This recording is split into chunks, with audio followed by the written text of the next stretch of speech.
హల్లెలూయా. మీ అందరికీ ప్రభు నామమును బట్టి నా ప్రత్యేకమైన వందనాలు తెలియజేస్తున్నాను. ఒక చిన్న ప్రార్థన చేసుకుని మన కార్యక్రమాన్ని స్టార్ట్ చేసుకుందాం. మహాపరిశుద్ధుడు, మహోన్నతుడు, సర్వాధికారి, సర్వశక్తిమంతుడైన దేవానికి స్తుతులు స్తోత్రాలు చెల్లిస్తున్నాం. అత్యున్నత సింహాసనముపై దాళవర్ణుడు ఉన్న తండ్రి నీకు స్తోత్రాలయ. రత్నవర్ణుడా నీకు స్తోత్రాలయ.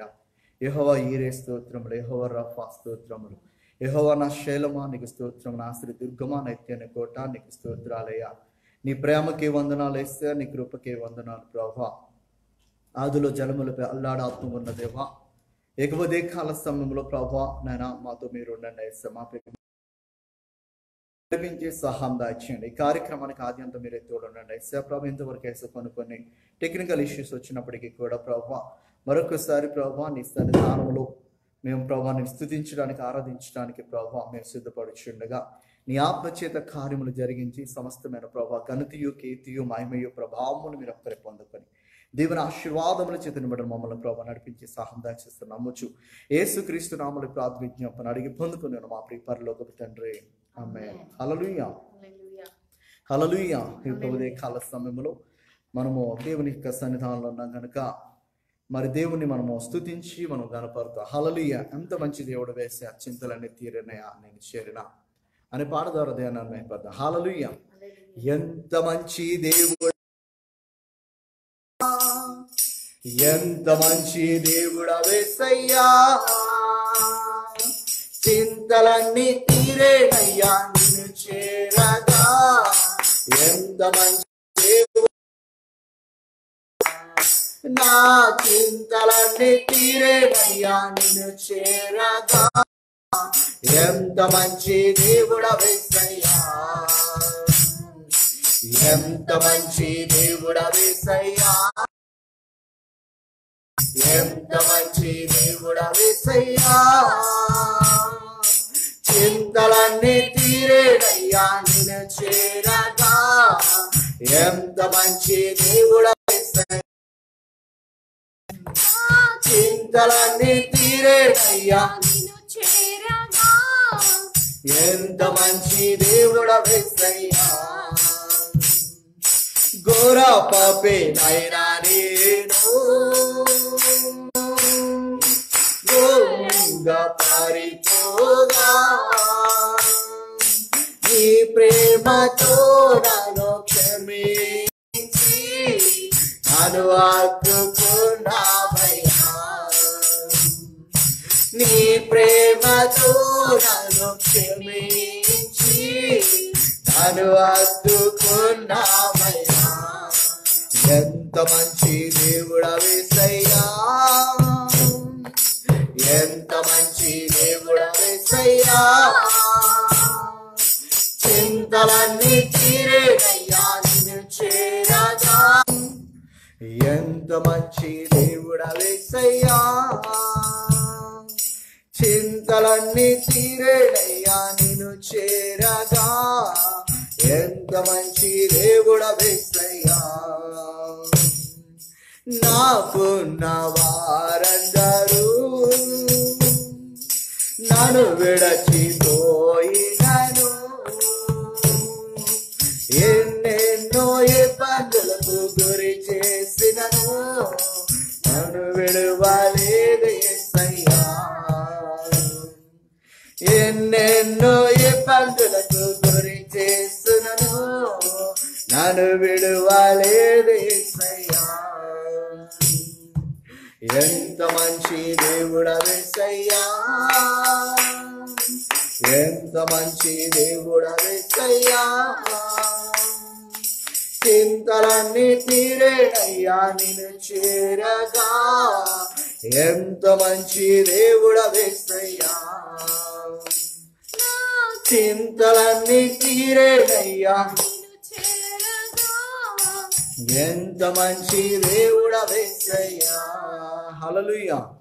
ఇక ఉదయ కాల సమయంలో ప్రభు యొక్క నామాన్ని బట్టి మీకు అందరికీ కూడా నా యొక్క ప్రత్యేకమైన వందనాలు తెలియజేస్తున్నా. హల్లెలూయా, హల్లెలూయా. దేవుని యొక్క సన్నిధానంలో మనం ఉన్నాం కనుక ఇంతవరకు మరి ఒక చిన్న ప్రార్థన చేసుకోవడానికి, ఒక కీర్తన పాడడానికి దేవాతి దేవుడు మనకు అవకాశం ఇస్తున్నాడు. హల్లెలూయా. మరి దినాన కొంచెం నెట్వర్క్ ఇష్యూస్ వస్తున్నాయి, మరి ఏమో తెలియదు.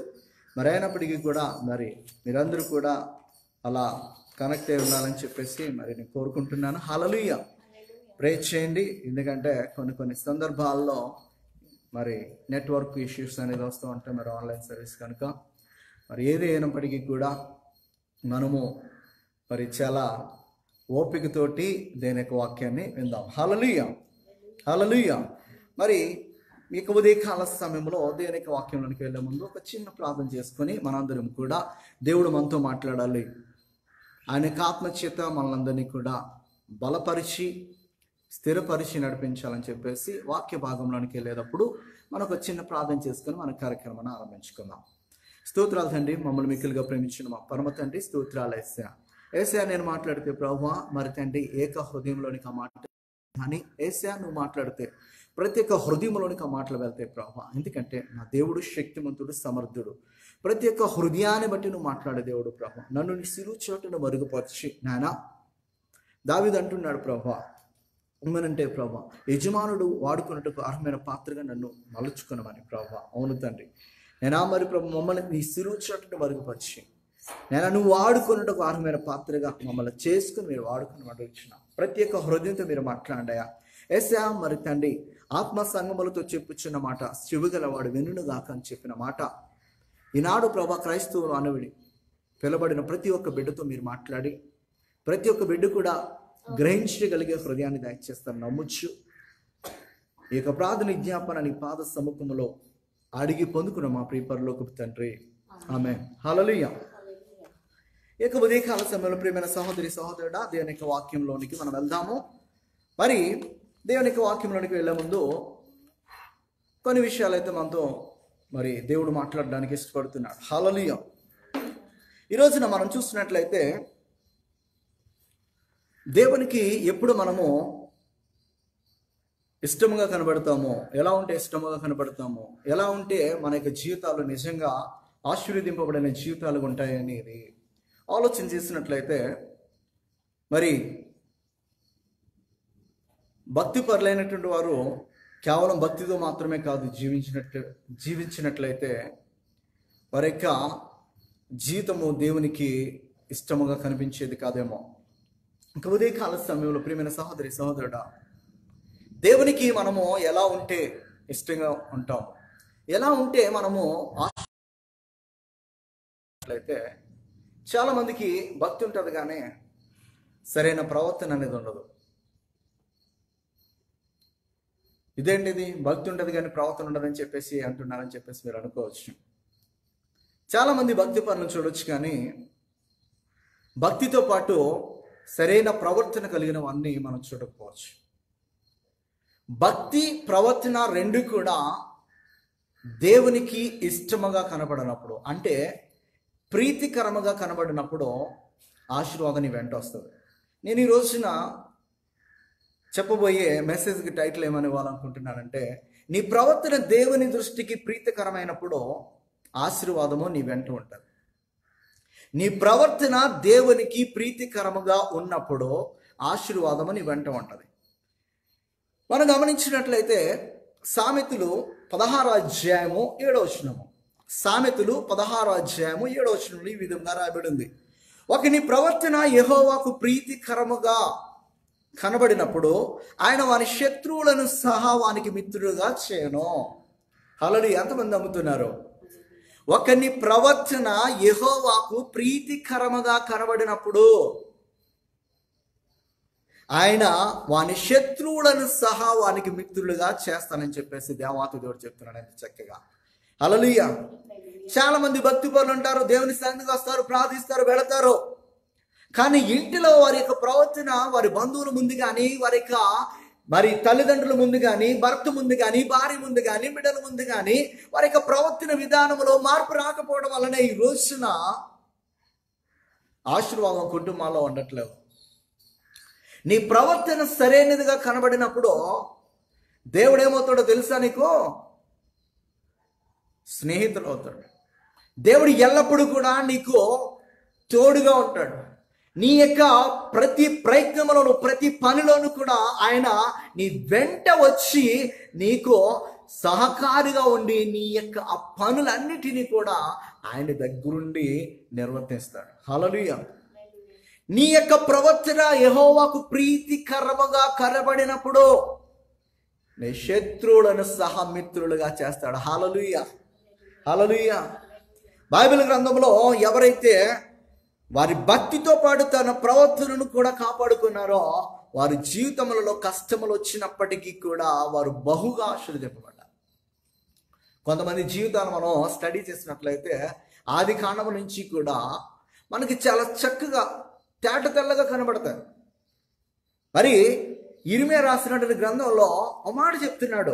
ఆ మాట ఏంటంటే ఇర్మియా రాసినటువంటి గ్రంథము 17వ అధ్యాయము 10వ వచనము, ఒకని ప్రవర్తనను బట్టి వాని క్రియల ఫలము చొప్పున ప్రతీకారము చేయుటకు యెహోవాను నేను హృదయమును పరిశోధించువాడను, అంతరింద్రియములను పరీక్షించువాడను. హల్లెలూయా. ఇక్కడ దేవాది దేవుడు చెప్తున్న మాట ఏంటో తెలుసా? నువ్వు దేవుని సన్నిధికి వచ్చి కన్నీటితో ప్రార్థన చేసేసి మంచి అర్పణ ఇచ్చేస్తే దేవునికి ప్రీతికరంగా మారిపోవు. దేవునికి ఎప్పుడు ప్రీతికరంగా నువ్వు మారుతావంటే నీ ప్రవర్తన దేవుని దృష్టికి చాలా మంచిదిగా కనబడినప్పుడు మాత్రమే దేవునికి ఆశీర్వాదం నీ వెంట వస్తుంది. కన్నీటితో ప్రార్థన చేసినంత మాత్రాన, దేవునికి మంచి మంచి మరి ఆ యొక్క అర్పణలు అర్పించినంత మాత్రాన దేవుని యొక్క దృష్టికి మనము ప్రీతికరంగా కనబడము. ఎందుకో తెలుసా? ఏలి యొక్క కుమారుల యొక్క జీవితాన్ని మనం చూసినట్లయితే దేవుని యొక్క సన్నిధిలో శ్రేష్టమైన అర్పణ అర్పించే మంచి యాజకులుగా ఉన్నారు వాళ్ళు. కానీ వారి యొక్క ప్రవర్తన దేవుని యొక్క దృష్టికి ఎలా ఉందో తెలుసా? చాలా నీచమైనదిగా కనబడింది. ప్రియమైన దైవజనమ, ఎక్కువ కాల సమయంలో దేవుని యొక్క వాక్యాన్ని వింటున్న మనం అందరం కూడా మన యొక్క ప్రవర్తన దేవునికి ప్రీతికరముగా ఎల్లప్పుడూ కనిపిస్తుందా లేదా అనేది మనం ఎల్లప్పుడూ కూడా ఒక్కసారి సెల్ఫ్ ఎగ్జామినేషన్ అనేది చేసుకోవాలి. మనమే ఒక్కసారి పరీక్షించుకోవాలి. ఒకని ప్రవర్తనను బట్టి వాని క్రియ ఫలము చొప్పున ప్రతీకారము చేయుటకు యెహోవాను నేను హృదయములను పరిశోధించువాడను, అంతరింద్రియములను పరీక్షించువాడని చెప్పేసి తేట తెల్లగా దేవాతి దేవుడు చెప్తా అన్నాడు. ఆ రోజున ఇశ్రాయేలులపై కావచ్చు భక్తులైన వారు వారి యొక్క ప్రవర్తన సరి చేసుకోకుండా దేవుని యొక్క దృష్టికి వ్యతిరేకంగా నడిచిన విధానమును బట్టే దేవాతి దేవుడు వారిని శిక్షించుకుంటూ వచ్చాడు.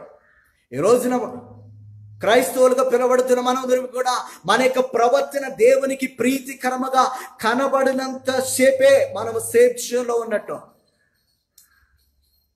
మన యొక్క ప్రవర్తన గనుక ప్రీతికరముగా కనపడకపోతే దేవుని యొక్క ఉగ్రత అనేది మనపైకి వస్తుంది. ప్రియమైన సహోదరి సహోదరుడా, దేవుని యొక్క వాక్యాన్ని వింటున్న మనం అందరం కూడా మనం ఒకసారి పరీక్షించుకోవాలి. దేవుని సన్నిధికి నడుస్తున్నప్పుడు జాగ్రత్తగా ఉంటున్నానా లేదా? దేవుని యొక్క వాక్యం ఏం చెప్తుందో తెలుసా? అగ్గి రాసినటువంటి గ్రంథము 1వ అధ్యాయం 7వ వచనంలో చెప్తున్నాడు, యెహోవా సెలవిచ్చినదేమనగా మీ ప్రవర్తనను గురించి ఆలోచించుకొనుడే.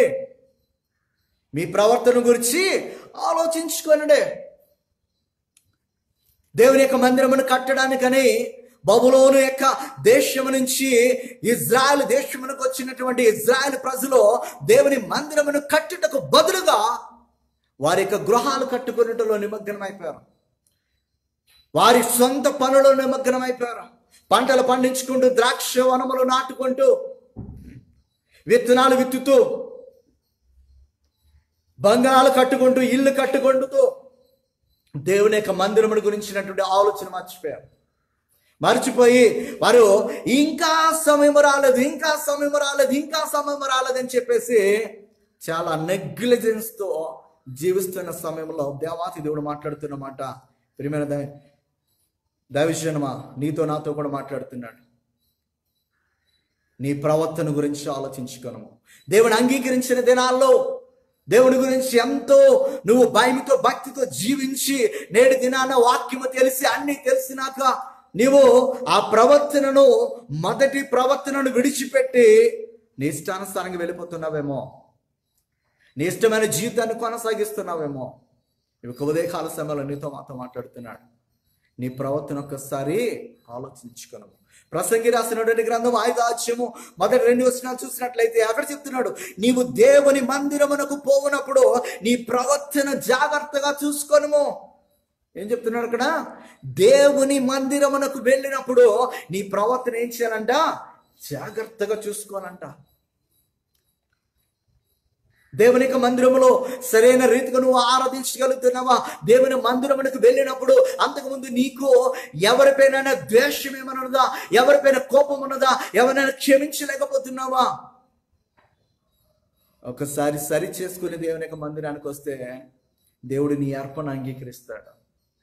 మత్తయి రాసిన సువార్తలో కొండ మీద ప్రసంగం చేస్తున్నప్పుడు దేవాతి దేవుడు చెప్తున్న మాట ఏంటో తెలుసా? నీ సహోదరుని మీద ద్వేషం ఏమైనా ఉన్నప్పుడు దేవుని మందిరమునకు నువ్వు వచ్చి అర్పణ అర్పించే ముందు దేవుడు ఒకవేళ నీకు గుర్తు చేస్తే నువ్వు ఆ అర్పణ అక్కడ పెట్టేసి నువ్వు వెళ్ళి మొట్టమొదటిగా నీ సహోదరునితో సమాధాన పడి ఆ తరువాత వచ్చి నీ అర్పణ అర్పించుమో, అప్పుడు నేను ఆ అర్పణని అంగీకరిస్తాను చెప్తున్నాడు.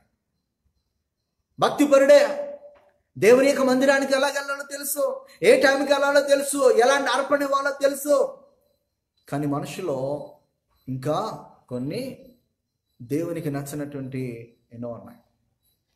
ప్రవర్తన మనము సరి చేసుకోకుండా ప్రభు సన్నిధిలో ఎంతసేపు మనం గడిపినా కూడా ప్రయోజనం ఉండదు. ప్రియమైన సహోదరి సహోదరుడా, దేవుని యొక్క వాక్యాన్ని వింటున్న మనమందరము కూడా దేవుని ఎడల మన ప్రవర్తన ఎలా ఉంటుంది, దేవుని సన్నిధికి వచ్చినప్పుడు ఎలా ఉంటుంది, దేవుని సన్నిధిలో లేకుండా ఇంటి దగ్గర ఉంటున్నప్పుడు ఎలా ఉంటుంది, నీ స్నేహితుల మధ్య ఉన్నప్పుడు ఎలా ఉంటుంది, నీ బంధువుల మధ్య ఉన్నప్పుడు ఎలా ఉంటుంది, అసలు లోకానికి వ్యతిరేకముగా నీవు ఉండగలుగుతున్నావా? లోకస్తులతో కలిసిపోయి వారు మరి పాపం చేస్తున్నప్పుడు వారితో మింగిలైపోయి వారి లోకానుసారమైన క్రియలతో నిమగ్నమైపోతున్నప్పుడు వారితోటే సహకారిగా ఉంటూ వారిలోనే ఒక వ్యక్తిగా మరి ఉండిపోవడానికి సిద్ధముగా ఉన్నావా? ఒకసారి ఆలోచించుకో. మన ప్రవర్తన దేవుని దృష్టికి ప్రీతికరముగా కనబడాలి. ప్రీతికరముగా ఎప్పుడు కనబడుతుందో తెలుసా ప్రియమైన సహోదరి సహోదరుడా? దేవుని ఆలోచన ప్రకారము ఆయన యొక్క అధికారమునకు ఎప్పుడైతే నీ ప్రవర్తన అంతటిపైన యెహోవా అధికారమునకు నువ్వు ఎప్పుడైతే ఒప్పుకొని నడుస్తావో అప్పుడు ప్రీతికరంగా కనబడుతుంది. అప్పటి వరకు కూడా ప్రీతికరంగా కనబడదు.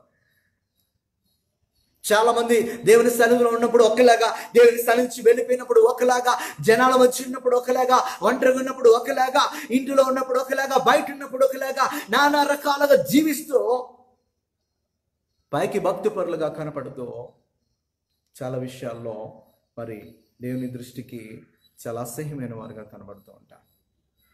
యెషయా యొక్క ప్రవచనలను చూసి దేవాతి దేవుడు చెప్తున్నాడు, మీ ప్రవర్తన దేవుని యొక్క మందిరానికి వచ్చినప్పుడు మీ ప్రవర్తన గురించి జాగ్రత్త పడండి, ఆలోచించుకోరండి. మీరు ఈనాడు క్రైస్తవ బిడ్డలుగా పిలువబడుతున్న మనందరము కూడా మన ప్రవర్తన అంతటిపైన దేవునికి అధికారం ఇస్తున్నామా? దేవునికి ఆలోచన ప్రకారం నడుస్తున్నామా? దేవుని యొక్క మరి అధికారం క్రింద ఎల్లప్పుడూ ఉండాలి. ఆయన మాటల ప్రకారం నేను నడవాలి, ఆయన ఆలోచన ప్రకారం నడవాలి. ఆయన మనస్సును నేను ఎక్కడ కూడా కష్టపెట్టుకోకుండా నా దేవుని యొక్క ఆలోచన మాత్రం మన జీవితంలో నెరవేర్చడం అని చెప్పేసి ఎంతమంది ఆశపడుతున్నాం. ఒక్కని ప్రవర్తన దేవునికి ప్రీతికరమైనప్పుడు దేవుడు ఆ యొక్క వ్యక్తిని ఆశీర్వదించుకుంటూ వెళ్తాడు. రెండో దినవృత్తాంతాల గ్రంథంలో మనం చూసినట్లయితే 2 Chronicles chapter 14 verses 1-2 చూసినట్లయితే ఆశ తన దేవుని దృష్టికి అనుకూలముగాను యథార్థముగాను నడుచుట వలన దేశంలో అనంట 10 సంవత్సరములు నెమ్మదిగా ఉందంట. హల్లెలూయా. ఆశ అనే ఒక రాజు దేవుని ఎడల భక్తిపరుడుగాను నీతిపరుడుగాను యథార్థపరుడుగాను జీవిస్తూ దేవుని నామాన్ని ఘనపరుస్తూ దేవుని యొక్క దృష్టికి అనుకూలముగా నడిచినంత కాలము కూడా దేశంలో ఎలా ఉందో తెలుసా? నెమ్మది ఉంది, చాలా నెమ్మది. ఒక్క యుద్ధం కూడా రాలేదంట 10 సంవత్సరాలు. ఎప్పుడైతే తనకి ఒక చిన్న కష్టం ఎదురైనప్పుడు తను దేవుని యొక్క ఆలోచనకు వ్యతిరేకంగా ఎప్పుడైతే ఆలోచన చేసి మనుషుల సహాయం కోసము వేరే రాజు దగ్గరికి వెళ్ళాడో దేవునికి నచ్చల. ఈ రోజున చాలా సందర్భాలు మనము ప్రవర్తన అంటే ఏంటో అనుకుంటాం. దేవుడు నిన్ను ఒకలాగా ఉండమని చెప్పేసి ఇస్తున్నప్పుడు ఆ ఆలోచనను నువ్వు నిర్లక్ష్యం చేసి నీ సొంత ఆలోచన చేతను, ఈ లోకస్తుల ఆలోచన చేతను త్రిప్పబడుట వలన నీకు నీవే ఆశీర్వాదాన్ని పోగొట్టుకుంటున్నావు. ఎలాంటి పరిస్థితి అయినా కూడా, ఎలాంటి సందర్భం అయినప్పటికీ కూడా మనం ఏం చేయాలో తెలుసా? దేవుని యొక్క ఆలోచన ప్రకారము మన యొక్క నడత అనేది ఉండాలి. దేవుని యొక్క వాక్యము ప్రకారము మన నడత ఉండాలి. మన ప్రవర్తన అంటే ఏంటో తెలుసా? దేవుడు నిన్ను ఒక చోటకి వెళ్ళమని చెప్తే నేను ఆ చోటకి కాదు, నాకు ఇది దగ్గరగా ఉందని చెప్పేసి ఇక్కడికి వెళ్తానని చెప్పేసి ప్రవర్తన కాదు. లోతు అలాగే చేసుకున్నాడు. దూరంగా ఉన్నటువంటి కొండ దగ్గరికి వెళ్ళిపో అంటే దగ్గరికి ఉన్న ఈ ఊరు నాకు దగ్గరగా ఉందని చెప్పేసి ఆ పని చేయమంటే ఈ పని చేశాడు. తర్వాత ఏమైందో తెలుసా? తన యొక్క బిడ్డలో తనతోటే పాపం చేసి శపింపబడిన జనాంగాన్ని తీసుకుని వచ్చారు. దేవుడు మన మంచి కోరి ఫలానా చోటికి నిన్ను వెళ్ళమని చెప్తే, ప్రభు అక్కడికి వెళ్తే నాకు అపాయము, అక్కడికి వెళ్తే నేను బ్రతుకుడు కష్టము, అక్కడికి వెళితే నాకు ఆహారానికి అన్నీ కూడా మరి దొరకవయ్యా, నాకు అంత సేఫ్టీ జోన్ కాదని చెప్పేసి మనము అది కాదు నాకు ఇక్కడే బాగుందని చెప్పేసి అంటారు. చూసావా? అదే ప్రవర్తన. తల్లిదండ్రులు ఒకటి చెప్తే బిడ్డలో అది కాదు నేను ఇదే చేస్తానంటారు. చూసారా? అది ప్రవర్తన. దేవుడు నీకు ఒక పనిని అప్పగించి ఇది ఇలాగ చేయమని చెప్పిన దేవుడు ఆ పనిలో నీకు తోడుగా ఉండడా, నీ వెంట రాడా, నీకు సహకారిగా ఉండడా, నీ యొక్క అవసరతలన్నీ తీర్చుకుంటూ పోడా ఆయన ఖచ్చితంగా వస్తాడు. ఎల్లమన్న దేవుడు మనతో వస్తాడు. యాకోబుతో అంటున్నాడు ఏమన్నా తెలుసా? ఏసేపు బ్రతికో ఉన్నాడని చెప్పేసి తన కుమారుడు వచ్చి చెప్తున్నప్పుడు నిజంగా బ్రతికో ఉన్నాడా, నేను ఈజిప్ట్కి వెళ్ళాలా వద్దని చెప్పేసి రాత్రంతా కూడా దేవుని సన్నిధిలో ప్రార్థన చేస్తూ కన్నీటితోటి అసలు వెళ్ళాలా వద్దా అని చెప్పేసి సందిగ్ధంలో ఉన్నటువంటి యాకోబుతో దేవుడు మాట్లాడుతున్నాడు. యాకోబు వెళ్ళడానికి నీతో పాటు నేను అక్కడికి వస్తానని. ఎంత గొప్ప దేవుడు అండి! ఎంత గొప్ప దేవుడు మన దేవుడు. హల్లెలూయా. మనల్ని వెళ్ళమన్న దేవుడు మనతో వచ్చే దేవుడు ఆయన. హల్లెలూయా. మనల్ని విడిచిపెట్టే దేవుడు కాదైనా, ప్రతి సందర్భంలోనూ కూడా చేపట్టుకుని నడిపించే దేవుడు ఆయన. నీ పరిస్థితి ఎలాగున్నా పర్వాలేదు, చుట్టుపక్కల వారు ఎలాగున్నా పర్లేదు, కానీ నీ యొక్క ప్రవర్తన దేవుని యొక్క దృష్టికి ఎలా కనపడాలి తెలుసా? ప్రీతికరముగా కనపడాలి. దేవుడు ఏం చెప్తే అదే చేయడానికి ఇష్టపడం. పరిస్థితులు చూడకో, చుట్టూనోడు అని జనాంగాన్ని చూడకో, దేవుణ్ణి చూడు. దేవుణ్ణి చూసినంత కాలము, దేవుని యొక్క మాటకు లోబడినంత కాలము, దేవుని యొక్క వాక్యానుసారంగా జీవించినంత కాలము ఆసనే రాజుకి ఒక యుద్ధము కూడా రాలా. 10 సంవత్సరములు నెమ్మదిగా ఉన్నాడంట. హల్లెలూయా, హల్లెలూయా. మీరు గమనించినట్లయితే 2వ దినవృత్తాంతాల గ్రంథం 14వ అధ్యాయంలో 6వ వచనంలో చెప్తాడు. అక్కడ మీరు గమనించినట్లయితే ఒకసారి మనం చదువుకుందాం. 6వ వచనంలో ఆ సంవత్సరములలో అతనికి యుద్ధములు లేకపోవడం చేత దేశములో నెమ్మది కలిగి ఉండెను. యెహోవా అతనికి విశ్రాంతి దయచేసి ఉండగా అతడు యోధా దేశమున ప్రాకారములు గల పట్టణములను కట్టించినంట. హల్లెలూయా. దేవుడు నెమ్మది కలుగు చేయుట వలన ప్రాకారములు కలిగినటువంటి పట్టణాలు ఏం చేస్తాడనమాట? ఆశ కట్టుకోగలిగాడు, నెమ్మదినిచ్చాడు. ఎప్పుడైతే ఆశ యొక్క హృదయం మారిందో, మరి 16వ అధ్యాయంలో 7వ వచనంలో ఆ కాలం ముందు దీర్ఘదర్శి అయిన అనాని యోధా రాజు అయిన ఆశ ఎద్దుకు వచ్చి అతనితో ఇలాగూ ప్రకటించెను, నీవు నీ దేవుడైన యెహోవాను నమ్ముకొనక సిరియా రాజును నమ్ముకొంటివే. సిరియా రాజు యొక్క సైన్యము నీ వశం నుండి తప్పించుకొని పోవును. తర్వాత ఏమైందో తెలుసా? దేవుని నమ్ముకున్నట్టుకు బదులు రాజును నమ్ముకున్నాడు. రాజును నమ్ముకున్నట్టు కంటే, అధికారులు నమ్ముకున్నట్టు కంటే యెహోవాను ఆశ్రయించడం మేలనే వాక్యాన్ని మర్చిపోయినటువంటి జనాంగం ఈ రోజున. అప్పుడు తన పాదములలో జబ్బు పుట్టి చనిపోయాడు. ఎందుకు ఈ మాటలు చెప్తున్నాను తెలుసా ప్రియమైన సహోదరి సహోదరుడా? నీ ప్రవర్తన అంతటి యందు యెహోవా అధికారమునకు ఒప్పుకుంటున్నావా? నీ ప్రవర్తన అంతటి మీద దేవుని యొక్క ఆలోచనలు ఉంటున్నాయా? నిజంగా నడుస్తున్నానా? దేవుని యొక్క దృష్టికి నా ప్రవర్తన ప్రీతికరముగా కనుకొని పడుకునేంత వరకు కూడా కనబడుతుందా అనేది మనం ఒక్కసారి ఆలోచించా. జాగ్రత్తగా చూసుకోమంటున్నాడు. దేవుని మందిరానికి వచ్చినప్పుడే జాగ్రత్తగా చూసుకోమని చెప్తున్నాడు. దేవుని మందిరంలో అర్పించే ముందు చూడమని చెప్తున్నాడు. నీ ప్రవర్తన సరైనదిగా దేవుని దృష్టికి కనబడితే నీ ప్రవర్తన బట్టి అనేకులు ప్రభు యొద్దకు వస్తారు.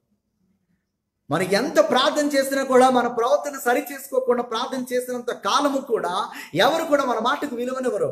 ఎవరు కూడా మన మాటను నమ్మరు. ఎవరు కూడా మన మాటను వినడానికి ఆసక్తి చూపరు. గల కారణం ఏంటో తెలుసా? ప్రకటించు వారముగా మాత్రం ఉండిపోతున్నాం కనుకనే చాలా మంది మన మాటలను నమ్మలేకపోతున్నా. చాలా మంది మన మాటలు వినడానికి ఆసక్తి చూపట్లేదు. మనం ఎక్కడుంటున్నామో అక్కడ మన ప్రవర్తన అంతటి యందు కూడా జాగ్రత్తగా ఉండి మన ప్రవర్తన ద్వారా యేసయ్య ప్రేమను చూపించినప్పుడు అనేకులు యేసయ్య వద్దకు వస్తారు. ఈ రోజున మన ప్రవర్తన ద్వారా యేసయ్యను చూపించలేకపోతున్నాం. పెదవుల ద్వారా చూపిస్తున్నాం కానీ ప్రవర్తన ద్వారా చూపించలేకపోతున్నాం. నువ్వు కూడా చూపించగలిగినప్పుడే మన ప్రవర్తన జనాలు నిజంగా వీళ్ళు క్రైస్తవులే, నిజంగా వీళ్ళు క్రీస్తును పోలి నడుచుకుంటున్న వారే, నిజంగా వీరి యొక్క దేవుడు పరిశుద్ధుడుగా ఉన్నట్లుగానే వీరు కూడా పరిశుద్ధులుగా ఉంటున్నారు, నిజంగా వీరి దేవుడు హల్లెలూయా. అది మనం ఎప్పుడైతే చేస్తామో, మనం ఎప్పుడైతే చూపిస్తామో అనేకులు ప్రభు యొద్దకు వస్తారన్నమాట. హల్లెలూయా. ఆది కాండంలో మనం చూసినట్లయితే 39వ అధ్యాయము 17వ వచనం నుంచి మనం గమనించినట్లయితే పోతీఫర్ ఇంట్లో ఉన్నటువంటి యోసేపు పైన పోతీఫర్ భార్య కన్నేసి తన్ని చాలా ఇదిగా మరి వేధిస్తూ వస్తుంది. తనతో ఏదైనా సరే పాపము చేయించాలని. యోసేపు తన ప్రవర్తన ఎక్కడ కూడా పాపిష్టి వాడిగా ప్రవర్తించినట్లుగా కనబడదు. చూసుకున్నాడు. ఏమని చెప్తాడు తెలుసా? అదే అధ్యాయంలో, ఎంత ఘోరమైన కార్యము నా దేవుని యొక్క దృష్టికి నేను ఎలా చేయగలను, చేసి నేను ఎలాగా పాపిగా ఈ లోకములో జీవించగలను. ఎంత గొప్పవాడు చూడండి. దేవునికి అది పాపం. తను ఎన్నిసార్లు ఆమె వేధిస్తున్నప్పటికీ కూడా ఆ పాపము నుంచి ఎస్కేప్ అయిపోవడానికి ప్రయత్నం చేశాడు, కానీ ప్రయత్నించాల. దేనికి వాక్యం వింటున్నా మనము? అవో పాపము చేయకుండా నిలబడేవాడే నిజమైన క్రైస్తవుడు, నిజమైన విశ్వాసి, నిజమైన భక్తిపరుడు. ఎన్నో అక్కడ తన మాట వినకపోతే ఎలాంటి శ్రమలు వస్తాయో కూడా తెలుసు తనకి. తెలిసినప్పటికీ కూడా దేవుని దృష్టికి తన ప్రవర్తన జాగ్రత్తగా ఉండులాగున చూసుకున్నాడు. కష్టం వచ్చింది, కష్టం ఎదురైంది, జైలుకు వెళ్ళాడు, నిందను భరించాడు. కానీ దేవుడు అంటున్నాడు అక్కడ మాట తెలుసా? ఆది కాండము 39వ అధ్యాయం 21వ వచనం చాలా జాగ్రత్తగా గమనించాను. అయితే యెహోవా యోసేపునకు తోడై. పోతీఫర్ భార్య చేసింది ఘోరమైన కార్యమని తెలుసు దేవుడికి. అక్కడ ఉంటున్న జనులు తనకు వ్యతిరేకంగా చేసినటువంటి కార్యము తెలుసు దేవునికి. అయ్యో, నన్ను దేవుడు చూడట్లేదే, ఇంత కష్టాలు పడుతున్నా, ఇంత నీతిపరుడుకున్నా, ఇంత చక్కగా నా ప్రవర్తన ఎందు జాగ్రత్త కలిగి నడుచుకుంటున్నా కూడా దేవుడు నా ఎడల ఎందుకు ఇలా కఠినంగా ఉన్నాడని చెప్పేసి నువ్వు అనుకోవద్దు. అయితే యెహోవా యోసేపునకు అతని ఎందుకు అతని మీద చెరసాల యొక్క అధిపతికి కటాక్షము కలుగునట్లు చేశాను. హల్లెలూయా. చెరసాలలో ఉన్నా కూడా దేవుడు విడిచిపెట్టడు, బంధకాల్లో ఉన్నా కూడా దేవుడు విడిచిపెట్టడు, బాధల్లో ఉన్నా కూడా దేవుడు విడిచిపెట్టడు, అనారోగ్యంతో ఉన్నా కూడా దేవుడు విడిచిపెట్టడు. దేవుని యొక్క వాక్యాన్ని వింటున్న ప్రియమైన సహోదరి సహోదరుడా, నీ ప్రవర్తన దేవుని మందిరంకి వచ్చినప్పుడు ఎలా ఉంటుంది? ఒంటరిగా ఉంటున్నప్పుడు ఎలా ఉంటుంది? దేవునికి ప్రీతికరంగా మనం కనబడుతున్నామా? దేవునికి ఇష్టముగా మనం ఉంటున్నామా? దేవుని యొక్క వాక్యానుసారం ఈ రోజు కూడా సిలువ వేసుకుని మనము నడుస్తున్నామా అనేది మనము చాలా జాగ్రత్తగా ఆలోచించాలి. ప్రియమైన సహోదరి సహోదరుడా, దేవుని యొక్క వాక్యాన్ని వింటున్న మనము ఆశ దేవుని యొక్క వాక్యానుసారంగా జీవించినంత కాలము ఎక్కడ కూడా యుద్ధం రాల. ప్రీతికరముగా ఉన్నంత కాలం కూడా దేశంలో ఏముందో తెలుసా? నెమ్మది ఉంది. అంతా కూడా వండుకోకుండా పరిశుద్ధముగా దేవునికి ప్రీతికరముగా ఉండాలని చెప్పి తన జీవితాన్ని హల్లెలూయా ప్రీతికరముగా జీవించాడు. కనుకనే తన కష్టాలలో కూడా దేవాతి దేవుడు ఏం చేశాడనమాట? తన్ని తోడుగా ఉండి నడిపించుకుంటూ గోడలు చేయలేదు తన యొక్క ఆశీర్వాదాన్ని. ఎక్కడ తీసుకుని వెళ్ళాడు తెలుసా? పోతీఫర్ ఇంట్లో పాపము చేయకుండా జీవించినటువంటి యేసేపు పోతీఫర్ ఇంట్లోనే ఉండిపోలే. ఆ దేశానికి ప్రధానమంత్రిగా దేవుడు చేశాడు. ఎలా చేశాడో తెలుసా? దేవుని యొక్క దృష్టికి తన ప్రవర్తన ప్రీతికరముగా ఉన్నప్పుడు దేవుడు తన్ని ఆశీర్వదించుకుంటూ వెళ్ళాడు. హల్లెలూయా. మొదటి సమూయేలు గ్రంథం 2:2 చూసినట్లయితే ఏలీ కుమారుల యొక్క మరి జీవితాన్ని మనం గమనించినట్లయితే వారు దేవుని సన్నిధిలో మంచిగా అర్పణ అర్పించు సేవ చేస్తున్న పరిచర్య చేస్తున్న వారే. దేవుని యొక్క దృష్టికి వారు ఎలా ఉన్నారో తెలుసా? చాలా నీచమైన వారు ఉన్నారు. ఎందుకో తెలుసా? వారి యొక్క ప్రవర్తన సరిలేదు. దేవుని యొక్క మందిరంలో ఉన్నారు, దేవుని యొక్క మందిరంలో పరిచర్య చేసేవారు ఉన్నారు, సేవకులుగా ఉన్నారు, యాజకులుగా ఉన్నారు, కానీ వారి ప్రవర్తన సరిలేదు. వారి ప్రవర్తన సరిలేకపోవడం చేత దేవుడు ఏం చెప్తున్నాడో తెలుసా? వాడిని చంపివేస్తాను, I'm going to kill them అని చెప్పేసి దేవాతి దేవుడు చెప్తున్నాడు. దేవుడు చెప్పిన రీతిగానే ఒకే రోజున హోప్ని ఫినెహాస్ అనేవారు ఇద్దరు కూడా చనిపోవడం జరిగింది. మొదటి సమూయేలు గ్రంథం 4:17 చెప్తారు, హోప్ని ఫినెహాస్ అను ఏలీ కుమారులు ఇద్దరు కూడా ఒకే రోజున మృతులయ్యారంట. ఒకే రోజున చచ్చిపోయారు. దేవుని యొక్క మాటలను నిర్లక్ష్యము చేసి, దేవుని యొక్క వాక్యమును నిర్లక్ష్యము చేసి, దేవుడు ఉండమన్న రీతిగా వారు ఉండకోకుండా నిర్లక్ష్యముగా వ్యవహరించుట, తన ప్రవర్తన యందు అజాగ్రత్తగా ఉండేవాడంట ఏమవుతాడంట? చనిపోతాడంట. సామెతలు రాసినటువంటి గ్రంథము 19:16 చెప్తాడు, అయితే తన ప్రవర్తన విషయమై అజాగ్రత్తగా ఉండేవాడు చచ్చును. సామెతలలో మరి సొలొమోను చాలా చక్కగా చెప్తున్నాడు, తన ప్రవర్తన యందు ఎవడైతే అజాగ్రత్తగా ఉంటాడో వాడు చనిపోతాడు. హోప్ని ఫినెహాసు మీరిద్దరూ కూడా సరిగ్గా లేరని చెప్పి ఏలీ తన యొక్క కుమారులకు చెప్పినప్పటికీ కూడా వారి యొక్క ప్రవర్తన సరి చేసుకోలేదు. కనుకనే ఒక రోజున మరణాన్ని వారు చూడగలిగారు. అది భయంకరమైన మరణముగా ఉన్నది. ప్రతి మనిషి కూడా మరణాన్ని చూస్తాడు. ఆ మరణం ఎలాగొండాలో తెలుసా? దేవుడు మనకిచ్చిన ఆయుష్కాలాన్ని మనము సంపూర్ణముగా గడిపి ఆయన పిలిచిన దినాన్ని మనం వెళ్ళాలి. అంతేగాని అర్ధాంతరంగా వెళ్ళిపోతే అది దేవునికి మహిమకరం కాదు. ఎన్నిసార్లు గద్దించినను లోబడినటువంటి వాడు మరి తిరిగి లేకుండా హఠాత్తుగా మరణించిన చెప్పి దేవుని యొక్క వాక్యం సెలవుస్తున్నది. మీరు మన సహోదరి సహోదరుడా, ఉదయ కాల సమయంలో దేవుని యొక్క వాక్యాన్ని వింటున్న మనము మన ప్రవర్తన సరి చేసుకుంటున్నామా? మన ప్రవర్తన జాగ్రత్తగా వ్యవహరిస్తున్నామా? యేసేపు చాలా జాగ్రత్తగా వ్యవహరించాడు. ఆశ చాలా జాగ్రత్తగా వ్యవహరించినంత కాలము కూడా దేశంలో నెమ్మది ఉన్నది. ఒక వ్యక్తిని చూపిస్తాను. సంఖ్యాకాండం 22:33 చెప్తాడు, బిలాము యొక్క ప్రవర్తన దేవుని దృష్టికి విపరీతమైనదిగా కనబడినందున బిలాము ఇజ్రాయేలు చేతిలో హతుడయ్యాడు. దేవుడు ఏం చెప్తున్నాడు తెలుసా? ఓ బిలాము, నీ యొక్క ప్రవర్తన ఎలా ఉందో తెలుసా? నా దృష్టికి చాలా విపరీతమైనదిగా కనబడుతుంది. రాజుగారు పంపించారు, ప్రార్థించాడు. దేవుడు ఏం చెప్పాడో తెలుసా? నువ్వు వెళ్ళొద్దు అని చెప్తే రానని చెప్పాడు మొట్టమొదటి రోజున. మరలా కొంతమంది వ్యక్తులను పంపిస్తే రాజుగారు కొంచెం పలుకుబడి ఉన్న వారిని మరలా దేవుని సన్నిధిలో వెళ్ళి ప్రార్థన చేస్తా ఉన్నాడు. మరలా దేవుని బ్రతిమాలుకుంటూ ఉన్నాడు, నేను వెళ్తానయ్యా అన్నట్టుగా. దేవుడికి కోపం వచ్చింది, చాలా కోపం వచ్చింది. గనుకనే ఏదైతే ఇజ్రాయేలులకు వ్యతిరేకంగా, ఏదైతే దేవునికి వ్యతిరేకంగా తన యొక్క నడతను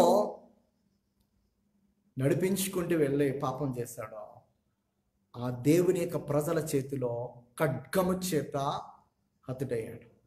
యెహోషువ రాసినటువంటి గ్రంథంలో 13:22 చెప్తాడు, బిల్లామును ఇజ్రాయెల్ ఏం చేశారంట? ఖడ్గముతో చంపేశారంట. అక్కడ చాలా నీచంగా మాట్లాడతారు. సోదిగాడైనటువంటి బిలామును అంటారు, సోదిగాడంట. అంతకుముందు వరకు బిలాము ఎవరిని దీవిస్తే వారు దీవించబడ్డారు, ఎవరిని శపిస్తే వారు శపించబడ్డారు. ఎప్పుడైతే దేవుని యొక్క దృష్టికి ప్రవర్తన వ్యతిరేకముగా వెళ్ళిందో,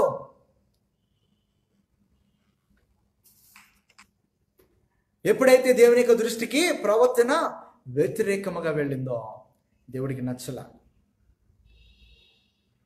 ఆ వ్యక్తి శపించబడిన వాడికి వెళ్ళాడు. మనుషులు ఇచ్చే కానుకల కోసం ఆశపడ్డాడు, మనుషులు ఇచ్చే బిరుదుల కోసం ఆశపడ్డాడు, మనుషులు చెప్పే మంచి మాటల కోసం ఆశపడ్డాడు. కానీ దేవుని యొక్క మాట నిర్లక్ష్యం చేశాడు. మనుషుల ముందు మంచివారిగా కనిపించడం కాదు, కానీ దేవుని దృష్టికి మంచిగా కనబడడం. ఏ రోజున కాకపోతే రేపొద్దునైనా నీ మంచితనం ఏంటో రేపొద్దున వాళ్ళు గుర్తిస్తారు. ఈ రోజున వారి ముందు మంచిగా కనబడడానికి యాక్టర్గా మంచి యాక్టింగ్ చేస్తావా, ఏదో ఒక రోజున ఆ యాక్టింగ్ అంతా కూడా బయటకు వస్తుంది. అప్పుడు అందరి దృష్టికి కూడా మనం నీచంగా కనబడతాం. మన దేవుని దృష్టికి మంచిగా కనబడడానికి మన ప్రవర్తన సరి చేసుకుంటూ ముందుకు సాగితే ఈ రోజున మనం చాలా మంది వెలివేయచ్చు, చాలా మంది నీచంగా చూడొచ్చు, చాలా మంది మన ప్రక్కన పెట్టచ్చు. ఒక విషయాన్ని అయితే కంప్లీట్గా చెప్తున్నా, ఎంతమంది నిందలేసినా, ఎంతమంది మనం వెలివేసినా మనల్ని వెలివేయనటువంటి దేవుడు మనతో ఉండే దేవుడు. హల్లెలూయా, హల్లెలూయా.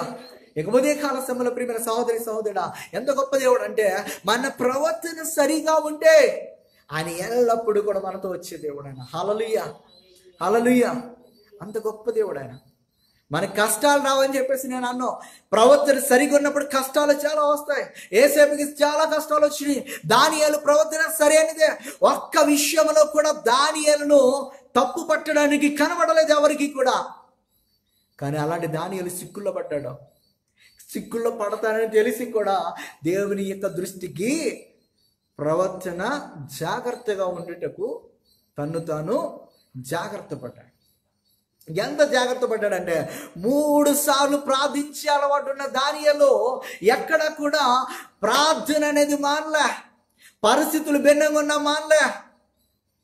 ప్రియమైన సహోదరి సహోదరుడా, పరిస్థితులు భిన్నంగా ఉన్న దేవుని సమాజంలో ఒక్కడిగా కూడుకోవడానికి మనం ఇష్టపడాలి. అప్పుడే నువ్వు దేవుని దృష్టికి ప్రీతికరంగా ఉంటావు. దేవుని దృష్టికి ఇంపైన సువాసనగా నీ యొక్క జీవితం కనబడుతుంది. పరిస్థితులు బాగోనప్పుడు నేను ఎలా రాగలని చెప్పేసి చేతులు ఎత్తేసేవాడు కాదు. పరిస్థితులు ఎలాగున్నా పరిస్థితులు మార్చగలిగిన దేవుని యొక్క సన్నిధానంలో గడపడానికి ఎవడైతే ఇష్టపడతాడో వాడిని నా దేవుడు చూస్తా ఉన్నాడు ఈ ఉదయకాల సమయంలో. ప్రియమైన దైవజనమా, రోషము కలిగిన వారముగా మనం నిలబడాలి. మన ప్రవర్తన దేవుని దృష్టికి ప్రీతికరముగా కనబడాలని రాకులాడాలి. అంతేగాని మనుషుల దృష్టికి కాదు. ఉదయకాల సమయంలో దేవుడు కోరుకుంటుంది ఏంటో తెలుసా? నన్ను నీ భక్తితో పాటు నీ ప్రవర్తన దేవునికి ప్రీతికరముగా కనబడాలని. హల్లెలూయా. దేనికి వాక్యం వింటున్న ప్రియమైన దైవజనమా, ఒక్కసారి మనం ఒక్కసారి పరిశీలన చేసుకుందామా? నా ప్రవర్తన దేవుని యొక్క దృష్టికి ప్రీతికరంగా ఉందా?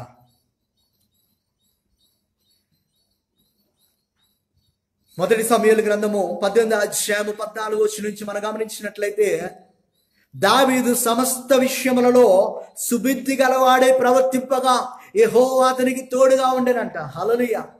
సమస్త విషయములలో సుబుద్ధి గలవాడే ప్రవర్తించినంట. వెనకాల సౌలు తరుముతో అన్నాడు, అది అయిపోయిందిరా బాబు అనుకుంటే తన గర్భాన పుట్టిన కుమారుడు తరుముతో అన్నాడు. వెళ్ళిపోవడానికి ఇష్టపడ్డాడు, తరమబడడానికి ఇష్టపడ్డాడు, వాళ్ళ చేత తరమించుకోవడానికి ఇష్టపడ్డాడు. కానీ దేవుని యొక్క దృష్టికి తన ప్రవర్తనలో ఎక్కడ కూడా పాపం అనేది కనపడుకోకుండా ఉండటానికి జాగ్రత్త పడ్డాడు. ఎన్నోసార్లు అవకాశం దొరికింది ప్రియమైన సహోదరి సహోదరుడా సౌలుని చంపడానికి. చాలా ఈజీ తన గర్భాన పుట్టినటువంటి అబ్షలోముని చంపడానికి. తన దగ్గర ఉన్నటువంటి యోధులు ఎలాంటి వారో తెలుసా? లేడి కంటే స్పీడ్గా పరిగెత్తే ఆసాహాలు ఉన్నాడు. బలవంతుడైనటువంటి యోవాబు ఉన్నాడు. బలవంతుడైనటువంటి మరి ఇంకా చాలా మంది యోధులు మరి దావీదు దగ్గర ఉన్నారు. ఒక్క మాట పలికితే చాలు వెళ్ళి వారి తలకాయ తీసుకుని వచ్చి దావీదు కాళ్ళ యుద్ధ పడేస్తారు. కానీ దావీదుకి అది ఇష్టం కాదు. నా శత్రువైన వాడి మీద నా దేవుడు పగ తీర్చుకోవాలి, అభిషేకింపబడిన వాడిని దేవుడే తన పనిని చూస్తాడు, నాకొద్దు అని ఎన్నిసార్లు చేతికి దొరికినా కూడా అవకాశం వచ్చినా కూడా చంపడానికి ఇష్టపడలా. అబ్షలోముని కరుణించిండయ్యా. యోవాబు ఆషాహేలు అను తన అక్క కుమారులైనటువంటి 3 కుమారులకు, సైన్యాధిపతులకు, అక్కడ ఉన్నటువంటి నాయకులకు మరి దావీదు ఏమని చెప్పాడు తెలుసా? కుమారుడైన అబ్షలోము పట్ల జాలి కలిగి ఉండన్నయ్యా. అబ్షలోము వల్లనే కదా ఈ సమస్య వచ్చింది. కానీ కుమారుడి పట్ల ఎంత ప్రేమ కలిగి ఉన్నాడు. గనుకనే దేవుడు ఏం చేశాడు తెలుసా? తరుమబడినప్పటికీ కూడా మరలా దేవుడు స్థిరపరిచాడు, మరలా సింహాసనాన్ని ఇచ్చాడు. శత్రువులందరినీ కూడా తను జయించే విధముగా శక్తి బలాన్ని దేవుడిచ్చాడు. అంతకంతకు సుబుద్ధిగా ప్రవర్తించాడంట. ఆ సుబుద్ధిగా ప్రవర్తిస్తున్నప్పుడు సౌలుకి ఏం జరిగిందో తెలుసా? దావీదు మిగుల సుబుద్ధి గలవాడే ప్రవర్తించుట సౌలు చూసి మరీ అధికముగా దావీదు అంటే భయపడ్డాడంట. నీ ప్రవర్తన సరిగ్గా ఉన్నప్పుడు, నీ ప్రవర్తన దేవుని దృష్టికి ఇంపుగా ఉంటున్నప్పుడు నిన్ను చూసి జనులు భయపడతారు. నేను ఏదైనా అనాలన్నా భయపడతారు, నేను కొట్టాలన్నా భయపడతారు, నీ తిట్టాలన్నా భయపడతారు, నీ వ్యతిరేకంగా మాట్లాడాలన్నా భయపడతారు. ఎందుకో తెలుసా? ఓరు బాబు వాడేమనంటే వాళ్ళు దేవుడు ఊరుకోడరా నాయన, ఎందుకు వచ్చింది తలకా నొప్పి. వాళ్ళు ఏదైనా చేస్తే వాళ్ళ దేవుడు ఊరుకోడు. వాళ్ళ దేవుడు వారికి వెన్నంటే ఉండి వారిని నడిపిస్తాడు. వాళ్ళ దేవుడు వాళ్ళ చేపట్టుకుని నడిపిస్తాడు అని చెప్పేసి జనాలకి మనం చూసి భయం కలగాలి. ఈ రోజున ఎలా కలుగుతుంది? ఎందుకు కలుగుతలేదంటే మనము చాలా విషయాల్లో దేవుని యొక్క దృష్టికి మన ప్రవర్తన చాలా నీచమైనదిగా కనబడుతుంది. అజాగ్రత్తగా నడుస్తున్నాం, జాగ్రత్త లేనటువంటి వారుగా నడుస్తున్నాం. దేవుని మందిరమునికి వచ్చినప్పుడు జాగ్రత్త లేదు, ఒంటరిగా ఉన్నప్పుడు జాగ్రత్త లేదు, 10 మందిలో ఉన్నప్పుడు జాగ్రత్త లేదు. నా దేవుడు నన్ను చూస్తున్నాడే, నా దేవుని దృష్టికి నేను నీచమైన దాన్ని అవుతాను, దేవుని దృష్టికి పాపం చేసిన వాడిని అవుతాను అని చెప్పేసి మనం ఆలోచన చేసినట్లయితే నిజంగా ఆ పాపం అనేది చేయకోకుండా జాగ్రత్త పడతాం. దావీదు ఎక్కడ కూడా సౌలు తరుముతున్నప్పటికీ కూడా సౌలుకి వ్యతిరేకంగా ఒక్క కార్యం కూడా చేయాలి, పారిపోవడానికి ఇష్టపడ్డాడు. నిజంగా చెప్పాలంటే సౌలు యొక్క బంధువు అయినటువంటి షిమి అనేవాడు దావీదు మీద రాళ్ళు పూస్తా ఉన్నాడు, ఇసురుతా ఉండి దుర్మార్గుడా, దౌర్భాగ్యుడా, నువ్వు దేవుని దృష్టికి పాపం చేస్తే నీచమైన వాడు, దౌర్భాగ్యుడవు, అందుకనే నీకు దేవుడు ఈ స్థితిని కలుగజేస్తాడని చెప్పేసి అంటున్నప్పటికీ కూడా తలదించుకుని వెళ్ళిపోయాడు. అప్పుడు సెరియా కుమారులలో ఒక కుమారుడు అంటాడు, దావీదు ఒక్క ఆజ్ఞ అవ్వయ్యా, ఒక్క మాట సెలవి, నేను వెళ్ళి వాడి యొక్క పీక కోసి వాడి తలక తీసుకుని వచ్చి నీ దగ్గర నీ పాదముల చెంత పడేస్తానయ్యా అంటే దావీదు అన్నాడు,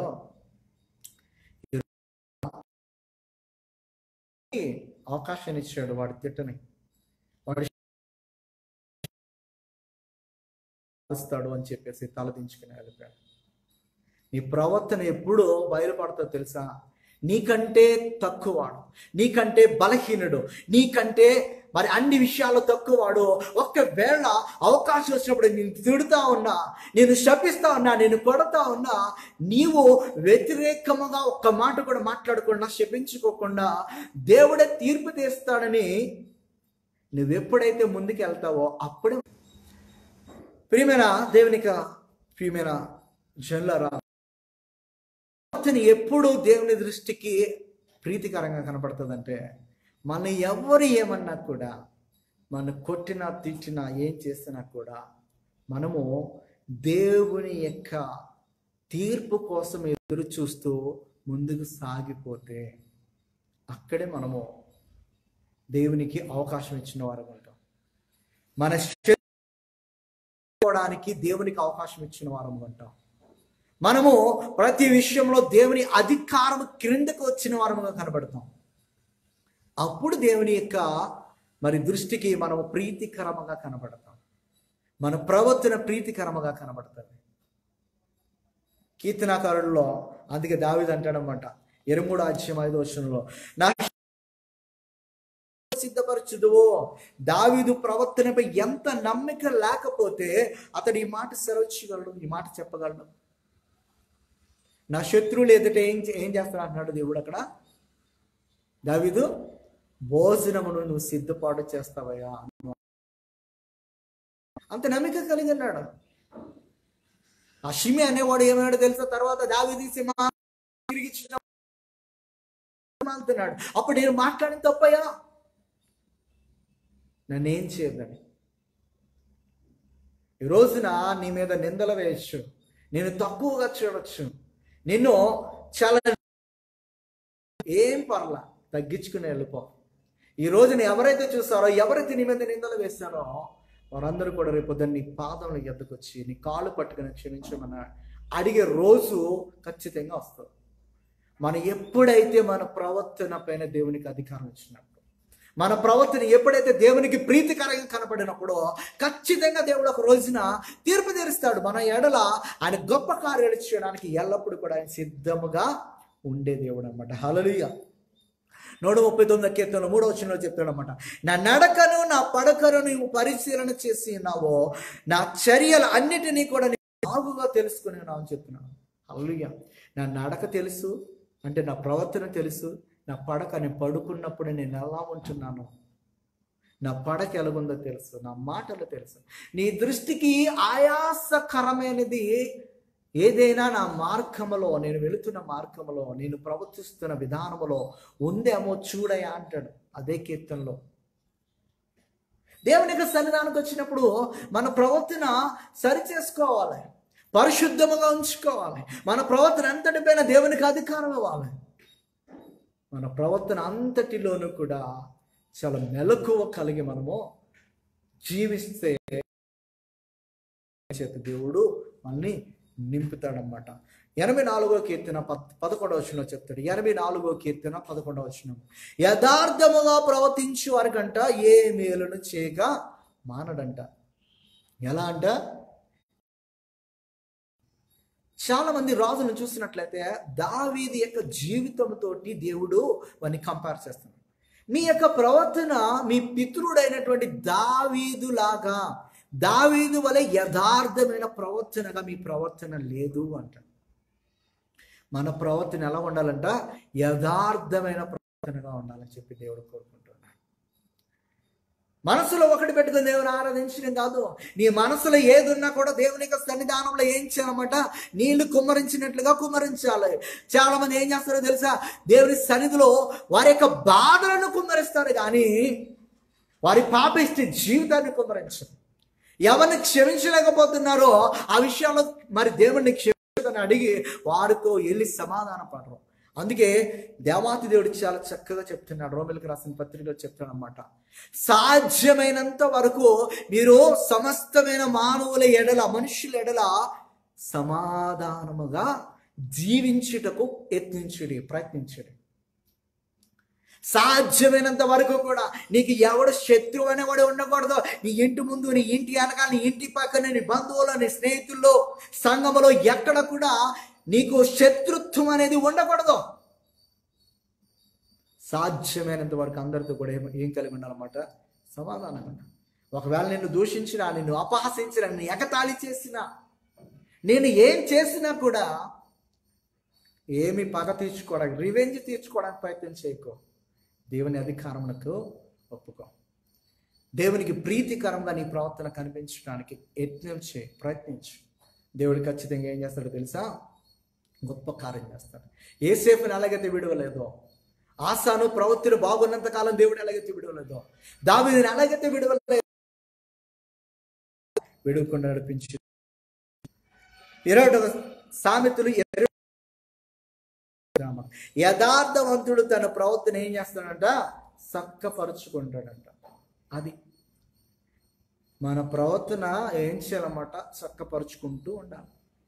అది ఈరోజు మాత్రమే కాదు, మన యొక్క ఆఖరి శ్వాస ఆగేంత వరకు కూడా, మన ఆఖరి ఊపిరి ఆగేంత వరకు కూడా మన ప్రవర్తన సరి చేసుకుంటూ ముందుకు సాగాలి. ఎవడైతే తన ప్రవర్తన అజాగ్రత్తగా ఉంటాడో, దేవుని వాక్యం తేట తెల్లగా చెప్తుంది, వాడు చచ్చిపోతాడని. చివరిగా ఒక వ్యక్తిని చూపిస్తాను. రూతు రాసినటువంటి గ్రంథము 3వ అధ్యాయం 10వ వచనంలో అక్కడ బోయాజు రూతు గురించి చాలా చక్కటి మాట చెప్తాడన్నమాట. మీరందరూ కూడా ఒకసారి మీ యొక్క గ్రంథాలు తెరిచినట్లయితే ఆ మాట కూడా మీరు కూడా చదువుతారని నేను ఆశిస్తున్నాను. నా కుమారి, యెహోవా చేత నీవు దీవెన నొందిన దానవు, కొద్దివారే గాని గొప్పవారే గాని యవనస్తులను నీవు వెంబడింపక ఉండుట వలన నీ మునుపటి సత్ప్రవర్తన కంటే వెనుకటి సత్ప్రవర్తన అయినదని చెప్తాడన్నమాట. హల్లెలూయా. మునుపటి సత్ప్రవర్తన కంటే కూడా వెనుకటి సత్ప్రవర్తన చాలా ఎక్కువైందని చెప్తాడన్నమాట బోయాజు.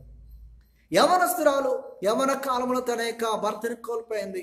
దేశం కాని దేశంకి వచ్చింది, మరి భాష కాని భాష, ప్రాంతం కాని ప్రాంతము, ప్రజలు కాని ప్రజలు, మరి వారు దేవుని యొక్క ఆచారాలు విడిచిపెట్టి ఇంకొక దేవుని ఆచరిస్తున్న ఆమె, ఎంతమంది ఆమె అందాన్ని చూసి వెంబడించారంట. ఏమీ వెంబడించలేదు. వాళ్ళు వెంబడించినప్పటికీ కూడా ఆమె వారిని ఏం చేయలేదన్నమాట? వెంబడించలేదంట.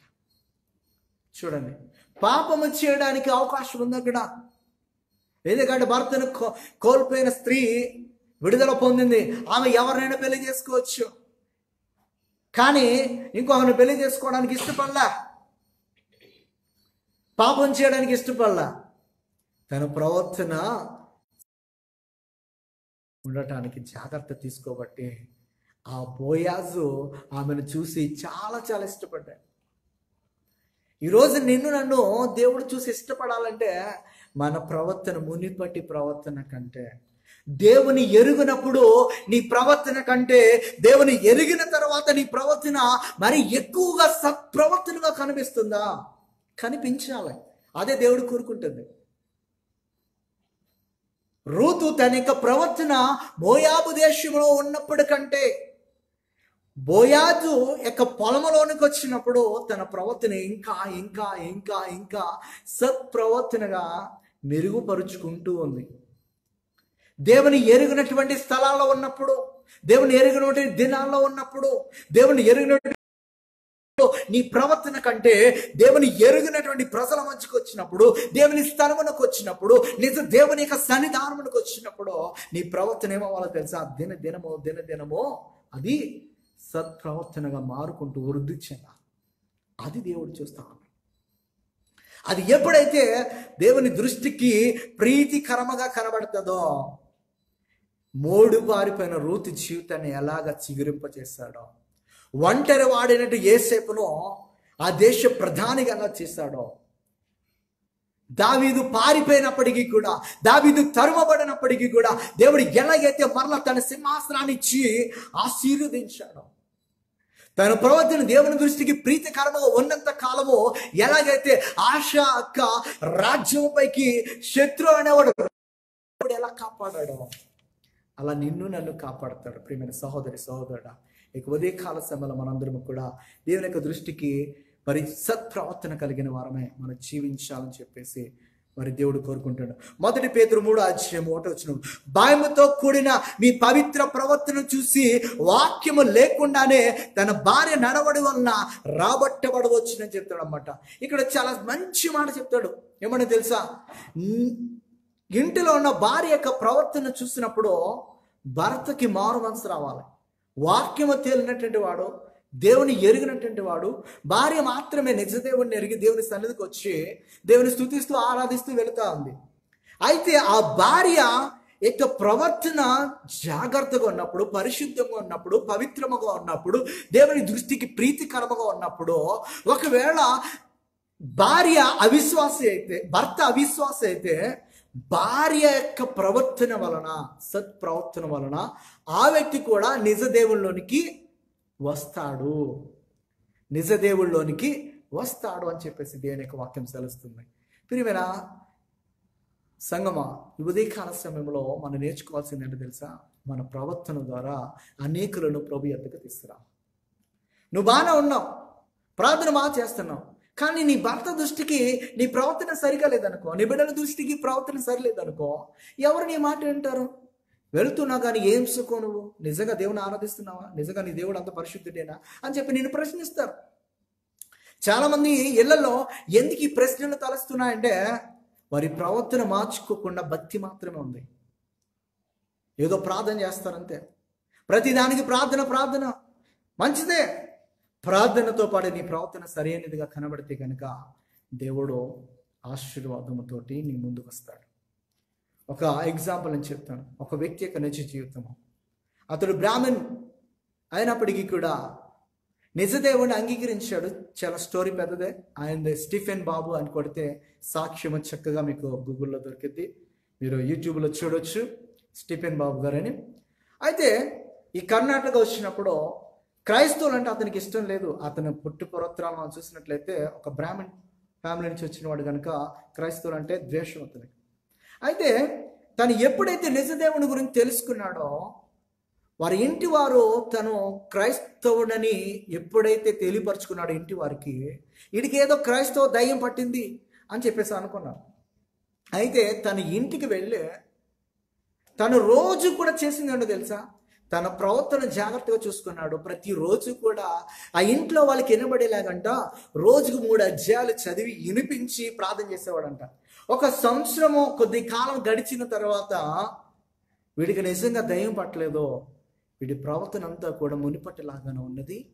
వీడు క్రీస్తుని అంగీకరించి వాడి జీవితాన్ని మార్చుకున్నాడు, కానీ ఇంకే విషయంలోనూ కూడా వీడు ఈ లోకస్తుల ప్రకారం నడవట్లేదు అని తన ప్రవర్తన ఎప్పుడైతే తన తల్లిదండ్రులకు ప్రీతికరముగానో దేవునికి ప్రీతికరముగానో నిజముగా కనుపరుచుకున్నాడో, వారందరూ కూడా మరి కొన్ని నెలల తర్వాత నిజదేవుడైనటువంటి యేసుక్రీస్తుని అంగీకరించడానికి వారందరూ కూడా ముందుకొచ్చారు. ఈరోజు ఆయన సేవ చేస్తున్నాడు. వారి బంధువుల స్నేహితులు మరి మోర్ దెన్ 100 ఫ్యామిలీస్ పైనే, నేను ఎప్పుడో విన్నానో ఈ పాటికి ఇంకా ఎక్కువై ఉండొచ్చు, అంతమంది ఫ్యామిలీస్ని తను ప్రభు కొరకు రక్షించుకొనగలిగాడు. తన ప్రవర్తన ద్వారా వీడికేదో దయ్యం పట్టింది, వీడు మెంటల్గా డిస్టర్బ్ అయిపోయాడు, పాడైపోయాడు అని చెప్పేసి అనుకున్నారు. నువ్వు త్వరగా ఇంటికి వచ్చే అని చెప్పేసి తను పిలిపించుకున్నారు. తను అక్కడే ఉన్నాడు, జాబ్ మానేసి. కానీ తన ప్రవర్తన అంతటిలోనూ కూడా ఎక్కడ కూడా తేడా అనేది రాలే. పరిశుద్ధంగా జీవించాడు, ఎటువంటి దెయ్యం పట్టినటువంటి వాడిగా లేడు. ఆ ప్రవర్తన చూసిన తర్వాత వాక్యమును డైలీ చదివి వినిపిస్తూ ఉంటున్నప్పుడు, వాళ్ళు వింటున్నప్పుడు దేని యొక్క వాక్యానికి లోబడి వారందరూ కూడా ఈ రోజున ప్రభు పరిచర్య చేస్తూ ఉన్నారు. ప్రియమైన దైవజనమా, నీ ప్రవర్తన సరైనదిగా దేవుని దృష్టికి కనబడితే దేవుడు ఖచ్చితంగా నీ ప్రవర్తన ద్వారా నీ ఇంటి వారిని అందరినీ కూడా దేవుడు రక్షించుకుంటాడు. పేతురు రాసిన పత్రిక 3వ అధ్యాయము, 1 పేతురు 3వ అధ్యాయం 11-12 మీరు పరిశుద్ధమైన ప్రవర్తనతోనూ భక్తితోనూ ఎంతో జాగ్రత్త గలవారే ఉండవలను అని చెప్తాడు. 1 తిమోతి 4వ అధ్యాయం 11-12 చూసినట్లయితే నీ యవ్వనమును బట్టి ఎవడును నిన్ను తృణీకరింపనీయకుము, కానీ మాటలోను ప్రవర్తనలోను ప్రేమలోను విశ్వాసములోను పవిత్రతలోను విశ్వాసులకు మాదిరిగా ఉండుము అని చెప్పేసి తిమోతికి అపోస్తలుడైన పౌలు చెప్తున్నాడు. ప్రియమైన దైవజనమా, ఇక ఉదయకాల సమయంలో నీ ప్రవర్తన బట్టి చాలామంది నిన్ను డిసైడ్ చేస్తారు. మన ప్రవర్తన సరిగా ఉంటే ఖచ్చితంగా జనాలు మనం చెప్పేది వింటారు, నమ్ముతారు. ఒక భార్య యొక్క ప్రవర్తన తన భర్తకు నమ్మశక్యముగా కనిపించినప్పుడు తను ఆరాధిస్తున్న దేవుని వైపు ఖచ్చితంగా మలచబడతాడు. తన ప్రవర్తన సరి లేకుండా నేను నిజదేవుని ఆరాధిస్తున్నాను, నువ్వే విగ్రహాల చుట్టూ తిరుగుతాను అని చెప్పినప్పటికీ కూడా వారి మధ్య మాటలు యుద్ధమే జరుగుతుంది కానీ మారు మనసు ఎందుకు రాదు. నీవెప్పుడైతే దేవుని అంగీకరించాలని చెప్పి నిజదేవుడిని ఆరాధిస్తున్నానని చెప్పి ఆ యొక్క మాటలలో నీ ప్రవర్తన కూడా జతపరిచి చూపిస్తున్నప్పుడు ఖచ్చితంగా అన్యులు కూడా ఎవరి యొద్దకు వస్తారన్నమాట? క్రీస్తు యొద్దకు వస్తారు. చివరికి ఒక మాట చెప్పేసి ముగిచ్చేస్తాను. అమ్మాయి అంట ఒక రోజున ట్రావెల్ చేస్తూ ఉందన్నమాట, ఫ్లైట్ ఎక్కినప్పుడు మరి తన సీట్లో తను కూర్చోడానికి వెళ్ళినప్పుడు అక్కడ సడన్గా వెళ్ళేసరికి ఒక వ్యక్తి కూర్చుని ఉన్నాడంట. వెళ్ళి కూర్చుంటే తీరా చూసేసరికి అతడు వికలాంగుడంట. అతడు వికలాంగుడయ్యేసరికి తన ముఖము మార్చుకుందంట. నేను మంచిగా ఫ్లైట్ జర్నీ చేస్తున్నప్పుడు నా ప్రక్కన మంచి వాళ్ళు కూర్చుంటే బాగుండేదే, ఈ అంగవైకల్యం కలిగినటువంటి వ్యక్తి దగ్గర నేను కూర్చోవాలా అని చాలా అసహ్యపడి ఎయిర్ హోస్టెస్ని పిలిచి నా సీట్ మార్చుతారా అని చెప్పేసి అడిగింది. మరి వాళ్ళు మంచి సర్వీస్ చేయాలి కనుక మరి అవకాశం లేకపోయినప్పటికీ కూడా పైలట్ దగ్గరికి వెళ్ళి పర్మిషన్ తీసుకుని వచ్చిందంట సీటు మార్చడానికి. అప్పుడు చెప్తుందనమాట, చరిత్రలోనే మొట్టమొదటిసారిగా ఒక నార్మల్ ఎకానమిక్ క్లాస్ నుంచి బిజినెస్ క్లాస్లోనికి వెళ్ళడానికి మొట్టమొదటిగా అవకాశం వచ్చిందండి ఈ సీటు మార్చే వాళ్ళకి అని చెప్పేసి చెప్పిందంట. తను ఆశపడుతుంది కానీ ఆ సీటు బిజినెస్ క్లాసులో ఎవరికి ఇవ్వబడిందో తెలుసా? ఆ అంగవైకల్యంతో ఉన్నవానికి ఇవ్వబడింది. ఆమెకు అనుకుంది, నేను నార్మల్ టికెట్ తోటి ప్రయాణం చేయాలనుకున్నాను, నా సీటు మార్చమంటే నన్ను బిజినెస్ క్లాస్లోనికి ఇంకా ఉన్నతమైన మరి ప్రయాణం చేసే మంచి స్థానంలోనికి నన్ను తీసుకుని వెళ్తున్నారని చెప్పేసి అనుకుంది. కానీ ఆమె చెప్పిందంట, నీకు కదమ్మా ఆ స్థానం కల్పించింది, నీ ప్రక్కన ఎవరైతే కూర్చున్నారో ఆయన ప్రక్కన కూర్చుని ట్రావెల్స్ చేయడానికి నువ్వు ఇష్టపడలేదో ఆ వ్యక్తిని బిజినెస్ క్లాస్లో కూర్చోబెట్టడానికి మరి అవకాశం దొరికిందని చెప్పేసి అన్నప్పుడు ఆ వ్యక్తి లేచి